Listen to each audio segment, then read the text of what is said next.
as I got older, I learned that I needed to give my parents more grace. Everybody's just doing the best they can. And what can I do to help people? And that's what's kind of translated into this is I've said, how can I help these families? How can I help these individuals reach their goals? And for me, that's what was intoxicating, was to see them, build a relationship with them, grassroots, really connect with them, go through the real estate transaction process. I'm in real estate. And for me, my biggest thing is how can I help people achieve their goals? In today's business environment and the AI era, there is more content being pushed out than ever, but most of it inauthentic, doesn't connect, isn't a real human interaction.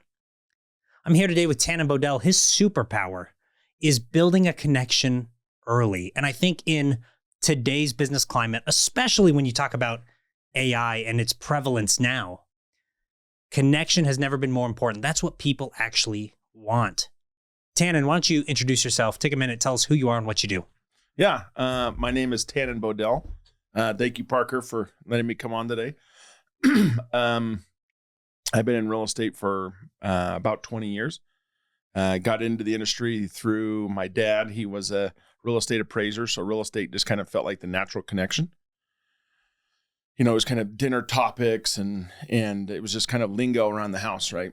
And just kind of felt natural to have those conversations and it just kind of be a natural fit. And so for me, it was one of those things that I really did love appraising. It was really fun. But the problem for me was that I noticed is that like 75, 80% of the work is done before you even get to the property. And you're doing research and all these things, which is, you know, I won't get into that, but there's just a lot of work before. So you're alone in your office, looking these things up, doing some investigating, some research, that sort of thing. And I noticed that when I'd go out and do the inspections, go to the homes, there was not a lot of human interaction. And I felt like, man, this is fun. If there's a way I could put real estate that I love and people together, then that's a win-win. And so for me, it just kind of felt natural. And the creation of a real estate agent was born. Real estate agent was born, baby. Yeah. And so I've been doing that full-time for about 10 years. And I think you were probably one of my first 5 or 10 clients and have been for a long, long time. And oh, I had no idea. You were? Yeah. I definitely would not have used you if I knew that. You're like, why are we using this guy? But we were friends. We had a good relationship. Yeah. For the viewers at home, I met Tannen coaching Little League football. I was coaching his son's team. And man, was looking for a house, was trying to move out of grandma's basement. Tannen I knew he was an agent because, you know, I met him coaching his kid's team. And so I was like, hey, help me out. I do remember that. The first time that Parker asked me to coach, I don't know if he really wanted me to coach. I just kind of found myself that he had a need. And so I jumped in and kind of filled it, I feel like. I needed a line coach. Yeah. And because you didn't have that. You had a bunch of guys that were tall, skilled guys, tall, right? Skinny skill guys. Yeah. You didn't have anybody that has experience in the trenches. And so in the trenches. Yes. So my experience in the trenches was coaching 5th graders in the trenches. Your favorite go-to was to get on the bear crawl, right? As it were. Still is, dog. Still is. We have one of our boys that we coached who actually just graduated. And I saw him this week and it was just fun to see him because when we started coaching him, I think it was 5th grade. And so it's wild to start seeing. You talking about Bear Crawl Lincoln? Heck yeah, man. Shout out to Lincoln. Yeah. Lincoln. What a stud, man. Yeah, he's a good kid. But yeah, so for us, that was just kind of one of those things that I was like, you know what? How do I piece this together? And so luckily we built a great connection through coaching. And Parker I was his assistant for years. And then the roles reversed a few years later where I asked Parker to come out of retirement the first time and come and help. The first time and the second time. And the second to come and help me be an assistant on my team. Because when someone gives you the reins and someone tells you, hey, you're now in charge, it creates a little bit different of a perspective versus if you're a coordinator or an assistant coach. And so Anyway, so I just felt like we've always kind of had a good connection, both around trying to help the community, help the kids. We always had great teams together too. We did. We good mesh. I going back and looking at it, I don't think we ever didn't go past the semifinals every year we played. Like it was either we were semifinals or finals, or further, right? Correct. So, yeah. Yeah. We coached 5 years and 1 game together. And 1 game. And 1 game. Oh. Tannen is the first head coach to get fired after winning 55-0 or something like that, you know? Shout out Pleasant Grove. Thank you for that win. Hey, real talk. So I know this is off of the business topic, but now we're in the rabbit hole and I like to have fun with this stuff. So I've been an offensive coordinator for Westlake High School the last couple of years. You called me out of retirement the second time yep. to get to the high school level, which was one of the things that I said, I'm not going to coach again until I get paid to coach. And you're like, hey, buddy, I got that cash money. So anyways. It's a big check, by the way. I didn't have to be a big check. It just needed to be something. Pennies. It didn't even cover my gas, to be honest, going back and forth. But I had been applying to coach at high schools for years. Yep. And people who have watched the show for a long time, I've told them in the past, my passion is coaching. Yeah. And that is what comes natural. It takes multiple forms. It's not just, the business coaching, which is what these people might know me as. I love coaching football and youth athletics, and I love seeing the athletes become better versions of themselves. And it's not just the skill on the field, it's the leadership as a young man, all those things. Yeah. But I had been coaching, or I've been applying to coach at high schools for years, and I never got a look, never got a hire, never got a call back, nothing. So turkey, yeah. Tannen calls me up, hey, offensive coordinator position at the school, come on out.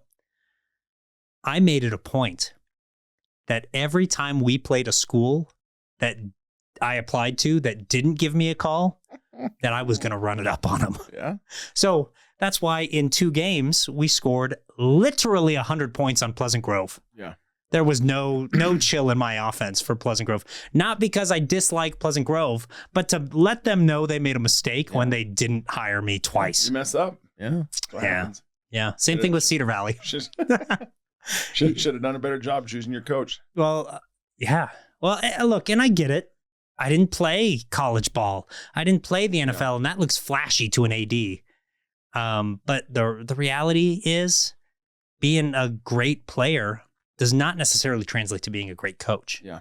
Yep. And that's what's wild is you think that if someone played college football or college anything, that they automatically translate to being a perfect coach. Yeah, they can coach the previous level. And I went to the NFL. I went to the NBA. This is my theory on that. Is that they're better suited perhaps to be a skills coach, because that's what they do, right? When you go to the college, you go to the NFL, you are such a specialist at your position and your role, and that's what your coaching is, right? Yes. So you learn that. You would be much better suited, I think, generally speaking, to be a position coach and then come up through coaching again versus going straight into a head coach or a coordinator position. Yep. It's wild to see how many ex-players try to coach and don't last. Whether it's head coaching, coordinating positions, or, offense or defensive coordinator and position coaches, is wild to see that they feel like, oh, I was a superstar, I was a D1 athlete, I was a whatever.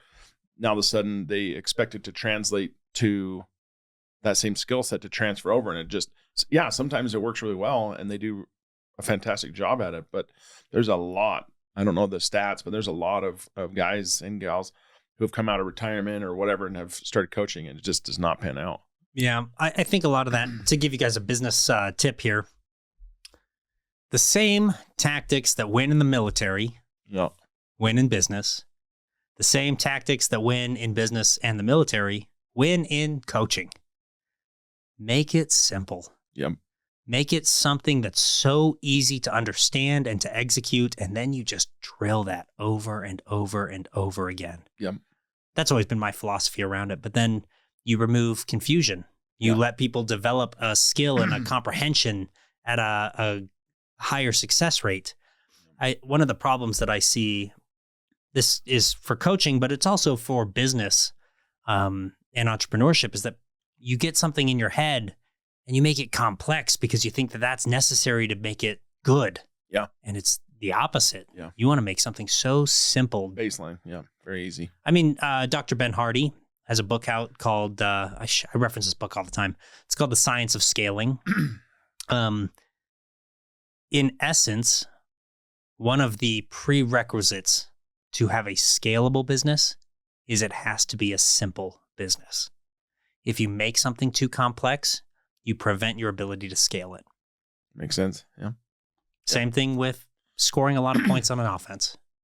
Well, and what was interesting is that we, in our last couple of years together, we saw that with high school athletes, right? Where one of the particular coaches, his X's and O's ability was far above the high school comprehension because he did play at the highest of levels, right? And what happens is a natty. Yeah, if you go, but then you have a natty level playbook at the high school level, and that doesn't translate, right? It's almost, I almost equate it to you're speaking a second language. Yeah. And they just don't understand it. So no matter how much you know and how much you're educated and all the schooling and all the X's and O's, that doesn't matter if you don't have a baseline of what they can understand. And so you need to coach to the level of what they can understand while progressing them, and then go from there. Yeah. Right? And I think that's where this particular coach is going to keep having those misses, is you're going too high. And what was interesting, I don't know if you were at this particular practice or not. You're kind of a busy guy, Parker. But one of the practices, I think it was last year, the season before, is that we were coaching to this particular defensive set that he had put us together, a play. And I coached it up, put it up on the whiteboard, drew it out. And I said, how many of you, were you at this practice? I don't know if you remember this. How many of you know, does this make sense to? And do you understand? And there was like 5 to 7 guys out of the team of 50. 50. Yeah. And I was like, okay, 10%, that's not great. And then I broke it down even simpler. I'm like, okay, what if we took what these high level X's and O's are, what if we broke it down and made it even simpler to understand? And very baseline, very basic. And then I asked the same question. Okay, how many of you understood this? And that's where everybody rose their hand and said, I understand what you're saying now. And I said, okay. So again, it's to the whole point of you've just got to make it easy and it'll go from there. So what you're saying, just, it's applicable in everything, right? So how are you doing that in your business? How did you make it easy? I'm glad you asked, Parker. I'm glad you this is a business podcast after all. Not a coaching. # base business with Parker McCumber. What was your question? How'd you do it in business? How are you making your business simple? Yes. Tannen, tell them your business more clearly too. Yes. So one of the coaching sessions that I went to with Parker was it like 6-8 months ago, whatever. October. Yeah. And it was awesome. And it was the Mission Ready Mastermind. Tell your friends. #. The thing is, I noticed is that you guys broke it down so easily where it's like, okay, you're doing awesome. You're doing really good things in your business, but what are you doing to know what your why is? What's your why? And for me, my why is I want to be able to provide my family the same level of growth and growing up that I had. My family, my parents were successful for my dad's business, and I want to be able to provide that same lifestyle for my kids and more so. And why? I think because of as I got older, I got to see what the sacrifices that my parents made. At the time when you're a kid, you don't understand the sacrifices are going on around you. And then as you get older, you start realizing that your parents really are doing the best they can with what they have. And as I got older, I learned that I needed to give my parents more grace, that everybody's just doing the best they can. And what can I do to help people? And that's what's kind of translated into this is I've said, how can I help these families? How can I help these individuals reach their goals? And for me, that's what was intoxicating, was to see them build a relationship with them, grassroots, really connect with them, go through the real estate transaction process. I'm in real estate, like we said. And for me, my biggest thing is how can I help people achieve their goals and help them find their why? And this is one of those things that was along that journey as to everybody has their why. And it usually always comes down to helping their families and helping them succeed and reach their goals. And financially, this is just one of those steps along the way. Most of the time, I'd say 90% of the people out there, this is probably their biggest purchase they'll ever make and their biggest investment. And so we want to make sure that's a very good financial decision, help them, educate them, and let them make a decision. And that was one of those things for me that I just said, this is going to be a good fit. I love helping people. I love helping people reach their goals. And this just helps me reach my goal of helping other families, which in turn, kind of the great Zig Ziglar said, the fastest way to help people get what they want is to what? I think what you meant to say was the fastest way to get what you want is to help other people get what they want. Thank you. So the fastest way to help people is to get what they want, and you'll get, in reverse. And that to me is one of those things I'm like, you know what? Yeah, this is something that I can see is really plays well with my love for real estate, my love for helping people and relationships. And it's hard at the end of the cycle. I mean, we've done this many times together where I've helped you. You go from talking every day or every other day, right? It's a lot, right? Mm-hmm. You're communicating sometimes constantly, multiple hours a day. You're on the phone, you're working through things. And all of a sudden, the transaction's over, and naturally you just kind of go back to, their lives. They go back to living and moving in or moving out or whatever they're doing. And that's hard for me. Being honest, it's one of those things that you build a relationship. Sometimes I've had some clients and I'm like, oh my gosh, thank goodness this is over. I am so happy that this is done. But a bulk of my clients, you feel this connection. And that's that grassroots that I'm talking about. Yeah. Is I love that, right? Because it's you're building deeper bonds. And what was interesting is that some of the education I've heard in podcasts and things like that, they're saying that the more social media you can do that's you and authentically you, the higher your chances are that you're going to expand and grow from there, because everything's going AI. And so if you can mess up on your recordings, if you can make it authentic and just roll with it instead of trying to make everything perfect and it has to be perfect and I'm not going to get any content out until it's perfect. That's one thing I'm learning and going through right now. Well, we were that's how we hooked in, right? Yeah. Your superpower is the connection. Yep. People don't give a shiz. People don't give a shiz about the AI stuff. Yeah. I mean, it's content, it's going out, it maybe gets in front of them for a second, but social media platforms, Facebook, Instagram, TikTok, it's all so saturated with that garbage now that people immediately recognize it for what it is. They scroll off. Yep. But what's stopping the scroll again, what's getting people's attention is authentic, real person-to-person connection. So one of the ways that we are doing that right now, just as like a pro business tip, I'm filming long form content every week. I do at least one podcast every week. We also come in, I'll film like courses, community stuff for my groups, and then shorts, reels, and clips, right? I film those all standalone, but then I'll also derive from the long form more shorts, reels, and clips. I'm posting like 300 pieces of content a week right now. Wow. But it's all real. None of it's AI. So pretty cool. Essentially posting that across all platforms, the omnipresence piece, and then a consistent cadence where we're getting in front of people constantly where they are on their phones already. They build trust. They see us consistently. They go back to the long form. They start to watch the podcast. They see how I can help people, how I can build. Now, apply that, theory there that I've shared to real estate. Somebody wants to go buy a house. Yeah. They're going to get an agent. Most people do, right? Yep.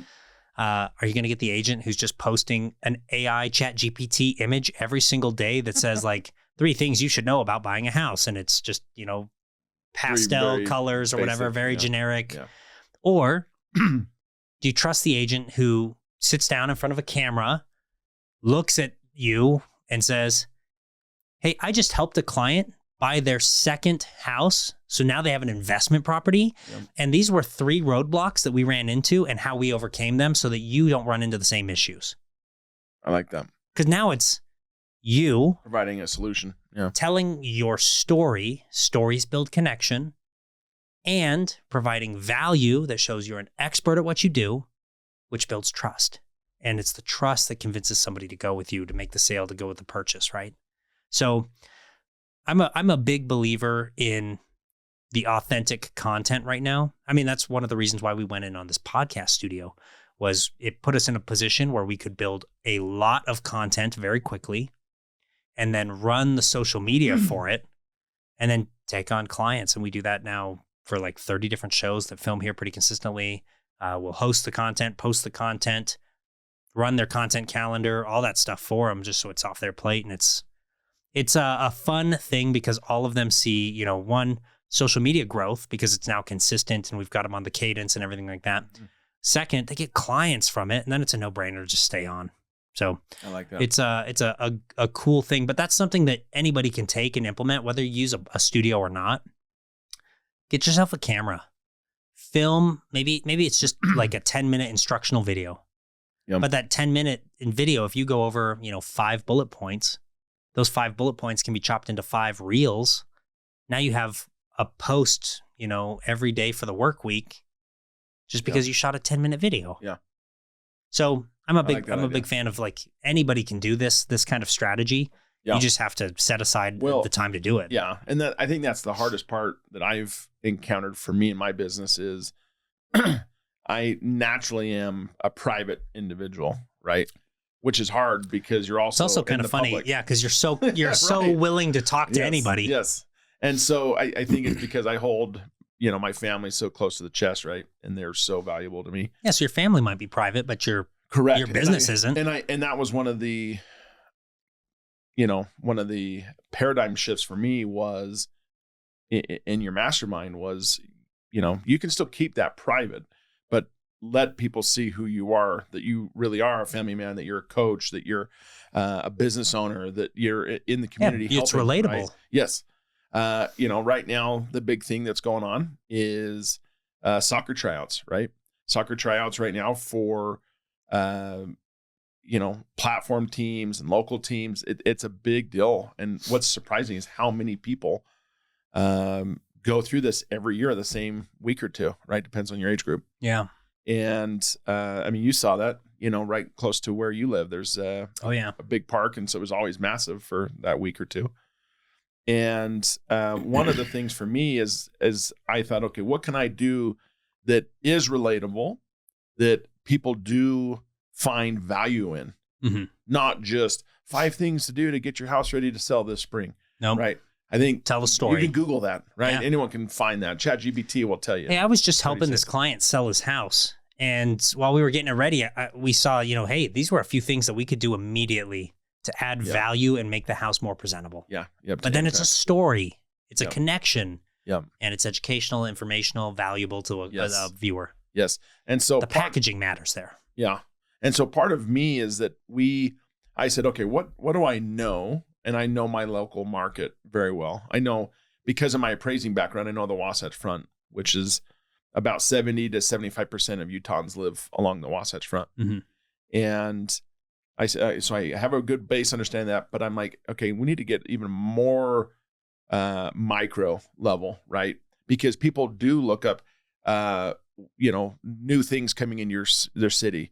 What are the top 3 sushi restaurants in your city? What are the top parks to go to for moms that are stay at home, right? These are things that actually matter. And that I think, we're going to start rolling it out. We've just did a filming a couple weeks ago where we have a new Winco coming out to our local market. And right now it's just, they're digging in the dirt and having fun doing, getting the horizontals improvements ready. But it's one of those things that as we're looking at, that's something that I think people care. Because right now the closest one out there is 30 to 40 minutes away, right? They got a far ways to go. And from what I can tell, this is something that most people are going to love to have that connection. For sure. They're going to know, oh my gosh, and they'll share it. Right. And then every week come up with new, and there's always something changing, right? There's a new in and out coming out there, right?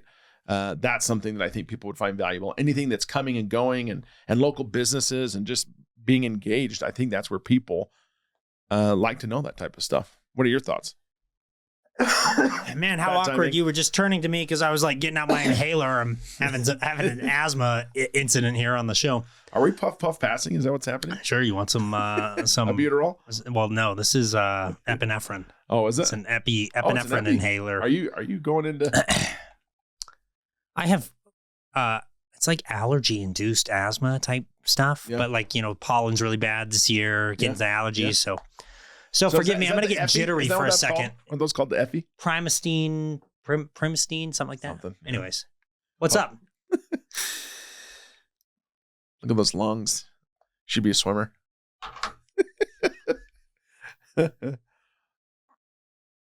Hold. Dang. Yeah, you got to let that epinephrine. Okay, Good. so now my heart rate's going to spike. I'm going to start talking fast. I'm going to get jittery. Yeah. So when it looks like I'm on drugs, it's because I'm kind of on drugs. Anyways, I think you're 100% correct. People do care about that stuff, especially in the community, because when you buy a house, it's not just the house. Not just that street. It's buy into living in that area, right? Yep. So you think about what the area provides for your lifestyle. One of the reasons we moved to Vineyard specifically was because it was so close to where I worked. I mean, it was saving me on the drive and the commute. Yeah. Yep. I mean, now we're there, the roots are in place, but people look at that stuff, right? Is it close to where they work? Is it close to where they could shop for groceries? Is it close to where their kids can go to school? Like, all those there's always more factors involved, right? So let me ask this about your business. Who do you like to serve typically? Great question. What's the dream client for Tannen? You could tell them me, but I mean, give me an avatar. Sorry, that was conceited. I said you could tell them me. One of the things for me that I noticed is, my favorite is those that have already been through the process, right? Those that are a little bit more experienced, a little bit more, highly educated. I love working with everybody, right? First-time home buyers, young professionals, divorcees, empty nesters, right? You name it, I've helped them. And I think that's one of my favorites, because you can actually get a little bit deeper into the minutia of the transaction and what's a good transaction, and not just the very basic boxes. Does it have 5 bedrooms? Does it have 3 bathrooms? Does it have a 2-car garage? Yeah. You get a little bit deeper as to what do the numbers look like, and what does that look like for my future? What are the projections for 10 years, and how does that work? And what's my end game, and how long should I live here before we move again? And how does that work with taxes? And then to the next level, working with investors, that's even more fun, right? Investors less picky about the color of the paint, or, some things that really don't matter. Yeah. What matters are the numbers, and does that let you hit your goals faster? Mm-hmm. And to me, that's what's fun, is it kind of becomes a game where my investors tell me, hey, this is what I want. I need a certain cap rate, or I want a cash on cash return of this amount, or a certain IRR, whatever it might be. That really kind of helps taper into my mind the ability of what I have to find. And what's nice is I started using this program. It's not the MLS, it's a different program, and it's highly focused for investors. It's almost like a MLS for investors, where I can put in certain criteria, just the numbers financially that I want to hit. And then it'll let me to pull up all of the homes or the units or condos or whatever. But how accurate is it? Well, you can always mess with it, right? Sure. You can go in and change. Like if they're like, oh, you're going to get $2,300 a month. You're like, no, you're more like $2,100 a month. And you can mess with it and check it out. Hashtag like rest in peace, Nephi Townhomes. Do we want to get into that now, Parker? No. But I own my L's. I share them on the show all the time. I mean, we just have a row of townhomes that are not profitable. I lose $1,500 a month on those townhomes. But the way I view real estate right now, keep in mind, I'm young. Yeah. I can invest. I can take some risks. I've got time to, recoup and recover if needed. The way I view real estate now is that it's better for me as a young man. Yep. I'm saying that, but everyone can see I'm bald. I'm not wearing my hat and my graying, beard and Looks hair. good on you. If I invest now, even if I'm losing money cash flow wise, Yes. my month to month, Yes. I'm still getting a greater return when you look at the net worth. What I mean by that is if I've got a row of townhomes and each one of those costs me $2,500 a month, for example, Mm-hmm. and I have 3 renters in there at $2,000 a month each. Yep. Okay. I am paying essentially $1,500 a month in the lost cash flow. Yep. But I am netting $6,000 a month in net worth generation. Yep. Because they're paying off the mortgage. Yep. So there's a trade-off. You lose cash in the immediacy. Yep. But your net worth grows. Can we touch on that for a second? Please. So that's one thing that a lot of people get. You can tell inexperienced investors get hung up on that cash flow bit. Yeah, they want that immediately. Correct. And you got to learn that you can make money in any market you're in. It's just a matter of how you do it, right? And right now, because of interest rates being what they are, I like to break down the acronym CAPT. C, cash flow, right? Like you said, it's negative cash flow right now. Okay. What about the other 3 acronyms? A is the next one, appreciation. How much is it going up in value every year? Mm-hmm. Right now, along the Wasatch Front, the average is about 4% per year per unit that you're talking about. Yeah. And so you got those gains coming in, right? The P on CAPT, that's the principal, right? Yeah. What do you got to put in? Correct. That's the differential, right? Is it's going up in value. They're helping pay it down your mortgage, right? So you have this ever increasing differential that's separating the two. And then you have, and it depends on who you ask. I use the D instead of T. Some use that last one, but it's the depreciation, right? What can you write off? Correct. And so once you add in the cash flow, and it's coming down as a negative right now, but you add in the appreciation, you add in the payoff, or and then the depreciation, and all of a sudden, what do you have? Some tax savings. That's what I have. And you have absolutely, but the percentage is closer to like 10 to 15, 20% appreciation by the time you look at this. Return on, and yeah. Correct. Yeah. Based on that. And you break it all down, right? But a lot of people, you got to realize as an investment property, this is not just a short-term play. This isn't just, I'm trying to put my money in and get it out in 2 or 3 years. This is I'm going to hold that for 10 years and hope it doubles. Correct. Yep. Yeah. And what's interesting is that in this process of home buying and home searching and everything else, you've got to find one that is going to be the best long-term play.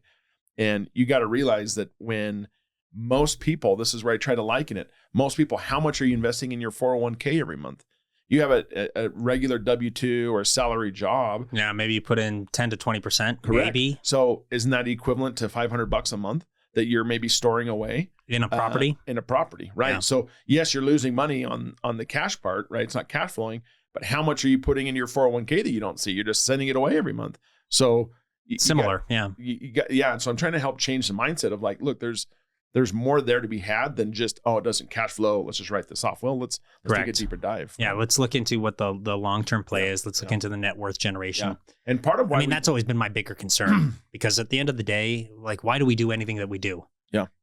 For me, I want to be able to stop at some point. Mm-hmm. I don't know what that looks like. I don't know if you'll ever stop. I don't know if I'll ever actually stop. Mm-hmm. But at some point, it would be nice to sell everything, buy an island, and ride off into the sunset. In theory, anyway. I don't know if Amy would be okay with that. She is definitely okay with that. Is she? Yeah. What about the kids? We're going to be on an island. Everybody. Why not? I like it. Well, let the kids are going to go off and do their own thing at some point, Yeah, that's true. Like, you're a parent and you're at this point. Yep. You're at this stage. You've got one about to leave the house. Yep. Or I would assume you just graduated high school and all that. Yep. my thought is they're all, going to be their own person at some point. I don't want to do anything that makes them feel like they're tethered to us when it comes to them leaving the house.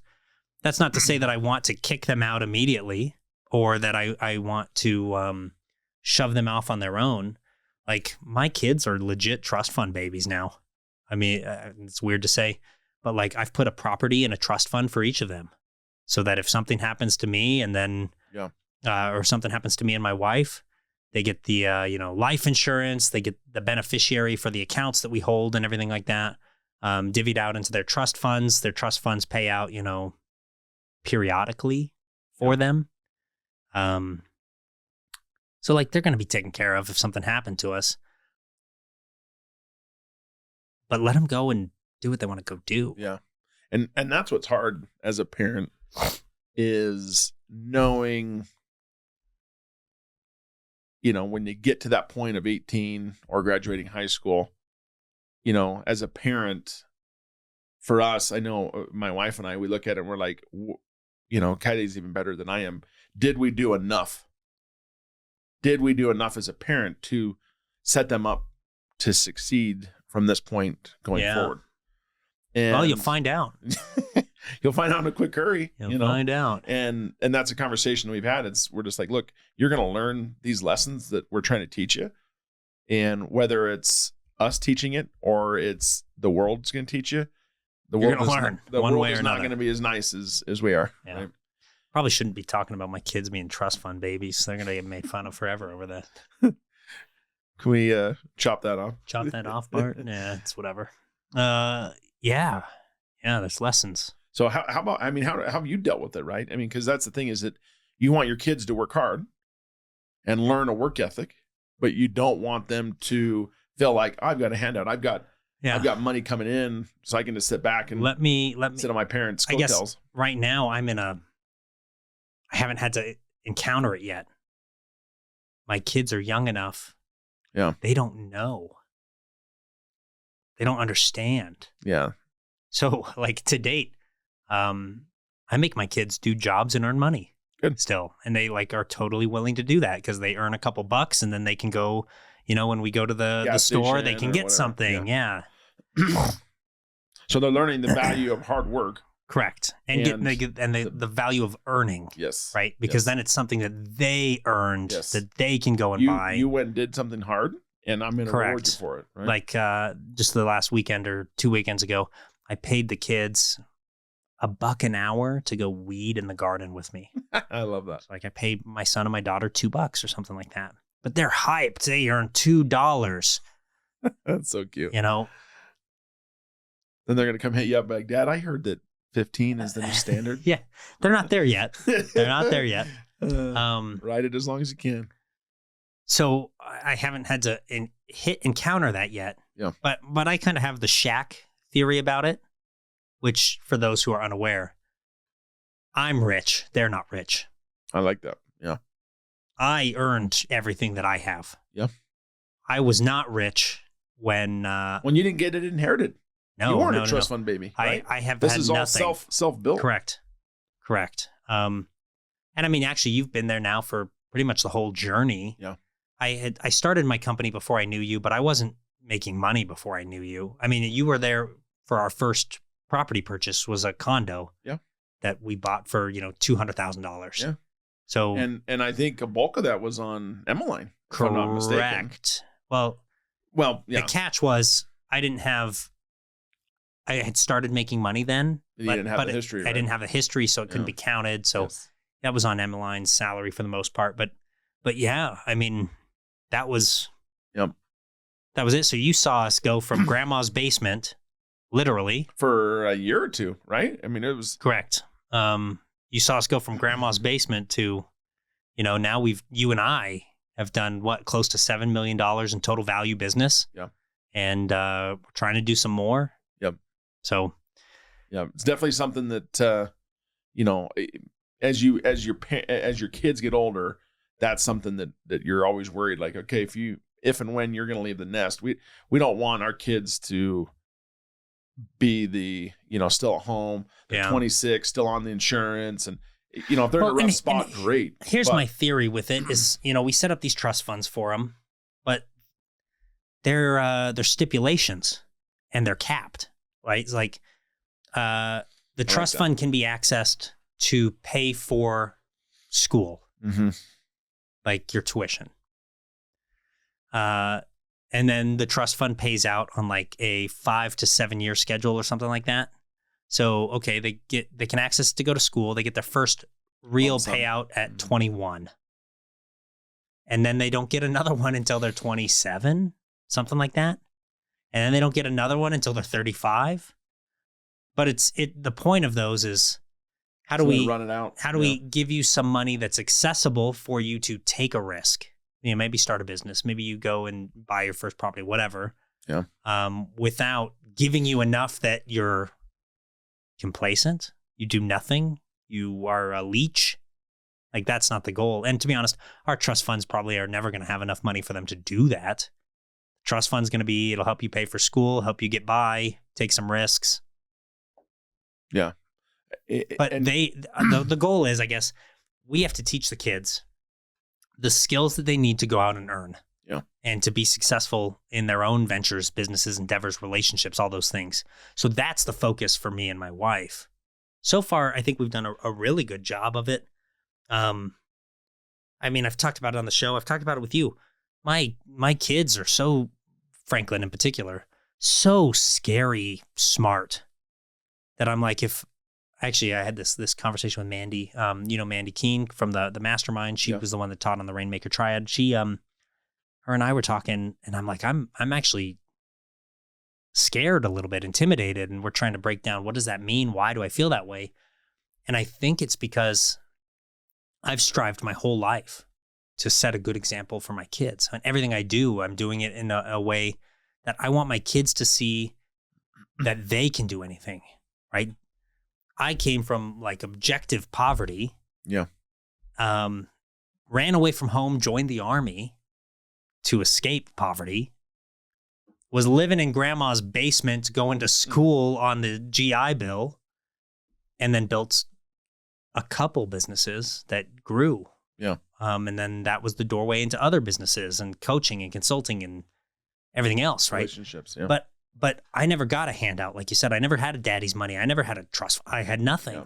Yeah. I was bootstrapped.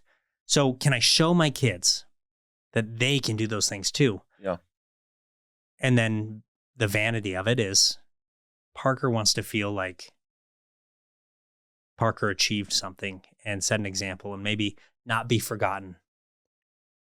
But I know that Franklin is going to overshadow me. I'm intelligent enough that I can look at this kid and I can know his potential is far greater than mine ever was. Yeah. And part of that is maybe that he has resources that I didn't have now, and he has a better family life than I had as a kid, and whatever. Yeah. So I'm grateful that I can provide that level of support to him, that we can, get him the resources he needs for education, that we can fulfill his curiosities and help him learn the things he wants to learn and experience the things he's interested in, because all of those things reward his intelligence and curiosity. So in a way, the parenting is making him better, or I know it's going to facilitate those outcomes. But I have that little bit of a subconscious fear where I know I'm going to, no matter what I do, it will be overshadowed by him at some point. Isn't that the parent's goal? Yes. Yes. I just don't want to be forgotten. I see. Stop and think about this, Tannen. Who's the greatest quarterback of all time? That's a highly debatable topic. Sure. Give me yours.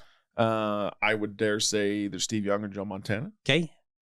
What's Steve Young's dad's name? No idea. Exactly. That's what I'm getting at. Yeah. What's Thomas Edison's dad's name? No one knows. Yeah, sure. Right? Exactly. Right. History is full of parents who were overshadowed by their kids.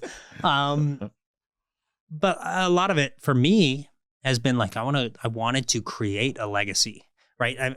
You've seen my ring, right? Yeah. So I wear this ring. It's a family crest that I designed, that I made, because we don't have a family crest, right? I joke often that my family tree isn't a family tree. It's a family woodpile, right? That's hilarious. So I've got this crest that I made. You gonna let me see it? Yeah. See this That's what I was asking, is if you had seen it before. And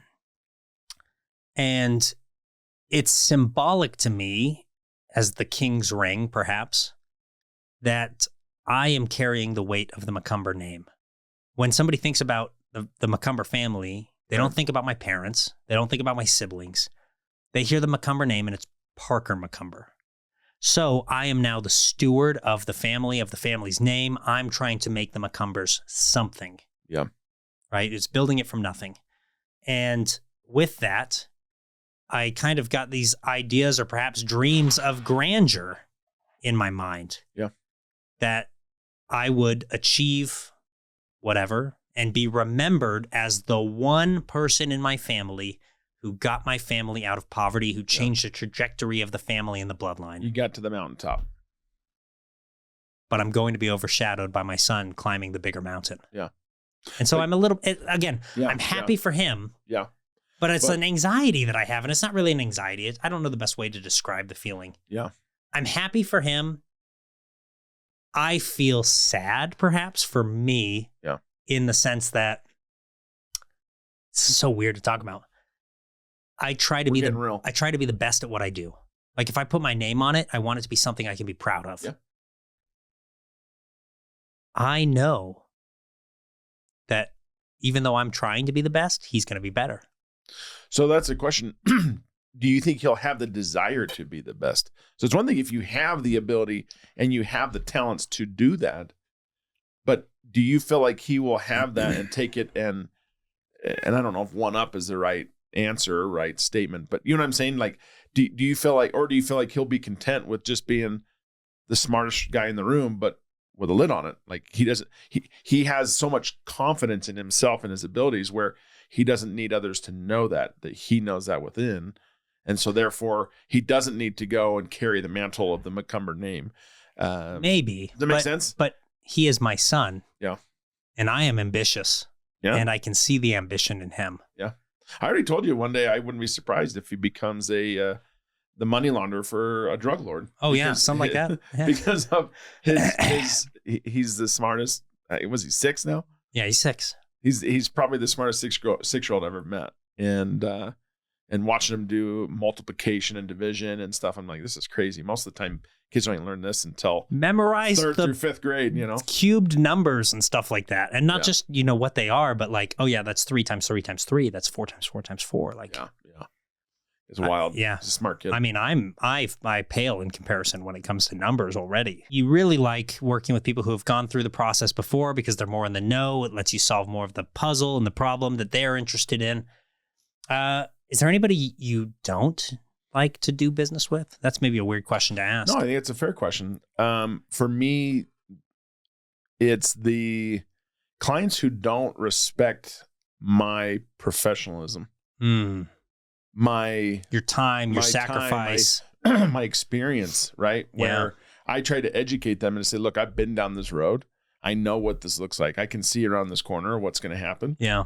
And where they just you don't want to know it all. You want somebody who's trusting the work that you do.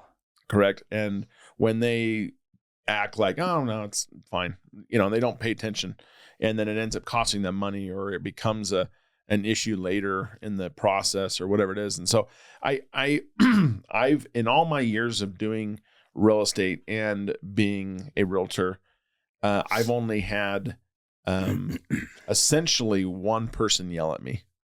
Only one. I'm sorry. And I look at that and I'm like, okay, is that because I'm too amicable? I'm too nice. But I also know that I can stand on my 2 feet and be like, no, this is when I tell people you're wrong. This is not the right way to go. This is what's happened. For instance, I had a client who we helped sell his house. It was one of the average to bigger homes in the neighborhood, and he had some like 10-year-old stereo equipment that was not even built in. They were just mounted on the walls. So it's definitely value there. And the buyer was wanting to buy it for essentially, let's just call it 10% of what he bought it for. And, but it's 10-year-old equipment. And in the Sure. technology world, that's ancient, right? That's dinosaur stuff. And I tried to be realistic with my seller, my client, and said, hey, this is what he's looking at it. And he didn't like that. He ripped into me and he's like, how dare you? This has cost me $10,000 whatever dollars it was at the time. And I can't believe that you're only giving me, $1,000 for value. And he didn't, anyway, he hung up on me. That was the first and only time I ever had someone hang up on me. And I got off and I'm like, hello? Like, it was shocking. No one's ever hung up on me before. And I called him back and he didn't answer. I called him back a second time and he picked up and he's just like, I can't believe that this and this and this. And anyway, it turned into a good learning moment for me where I needed to be more empathetic to what he's going through. Sure. And to be more compassionate to how he's feeling, because he spent the original money on this thing. And so that is why it was such a high value to him. Yeah. And at the time I didn't do a very good job of trying to bridge that gap. So funny. How old was he? He's older than I was. Yeah. Okay. I was going to say, this is a common trend that I see with older people. Yeah. Like my grandparents, for example, they bought something 20 years ago for $1,000. Yep. They think that today, with all of the use, whatever, it's $1,000. Yep.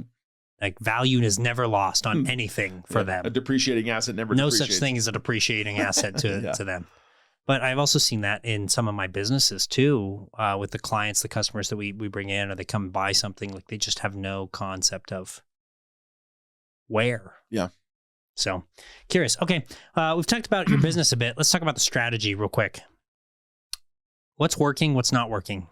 If keep this in mind, the lens of this is typically we are helping people who want to start a business. Maybe somebody's looking right now, they're trying to create their first service business or their first brick and mortar or e-commerce or something like that. Mm-hmm. How do you get clients, or how would you recommend? Yeah. I think good old fashioned work, right? And communicating and growing from the grassroots. I think that's so, we talked about What does that AI. mean though? Yeah. So I think that means, if you're trying to become, let's say, a brick and mortar, that you're going out and you're surrounding yourself and going to all the surrounding businesses around you, and just saying, hey, I'm so and so. I just opened up, a bike shop. I just opened up. You're knocking doors. a You're mechanic. talking to people. Yes, you're starting that grassroots level, so that individual may not have the need for a mechanic shop or a plumber or whatever, but they have that ability where they're like, you know what? I don't have a need, but my sister does. My brother-in-law does. And I met with this person. They came to my shop exclusively, and I met them, and they're great. They're an awesome person. And I think, again, as AI gets more and more intelligent and better at what it does, I think people are going to start looking more and more for that authentic human connection. And that human connection is going to, weigh heavier in the grand scheme of things. And so the more authentic, the more you can be grassroots and just talk to people, just communicate with them like they're human, like treat people like you want to be treated. Good old golden rule, right? You treat people like you want to be treated, and the rest will take care of itself. Wise words. Yeah. Tannen, you've provided a ton of value to our audience today. Is there anything I can do for you and your people? Yeah. When's your next mastermind? I am so glad you asked. July 23rd and 24th, the Mission Ready Mastermind is back for a 2-day event. Let's go. Let's go. Yeah. It's going to be great. Club Paddock again. Okay. All right. 100 people this time. Dang. Oh, yeah. Big event. We got guest speakers flying in. We got people coming in from out of state. Like, it's going to be great. Going to be big. July. Okay. Yep. July 23rd and 24th. You're around because that's Pioneer Day weekend, and you don't go anywhere on Pioneer Day weekend, Dude, right? I'm actually going to maybe be in Lake Powell. Nope. I love you. You're going to be at the Mission Ready Mastermind. How bad it would be if you came to Lake Powell with me and you had the mastermind without me? The whole point of the mastermind is for me to build community and trust. So I have to be there. Yeah. It's going to happen. You're a handsome guy. People want you there. People want me there. Yep. Yeah. Okay. It's been a pleasure. Hey, are we doing this again? Yeah, we have to do this again because we did not. We covered half of what we didn't talk about the things we should have been talking about. Okay. Tannen's got a hard stop. We got to take some pictures for thumbnails. Like it. Tannen, tell them where they can find you. Like, I mean, you did provide a lot of value here. If somebody's watching this and they're like, oh, dog, Tannen is the agent that I need to go buy my house, where can they find you? Yes. At Tanen B on Instagram. You can go to my website as well, bodellrealestate.com. And either way, we'll get you taken care of. Outro music, Bart. Stand up and shake my hand, Tannen. Let's go.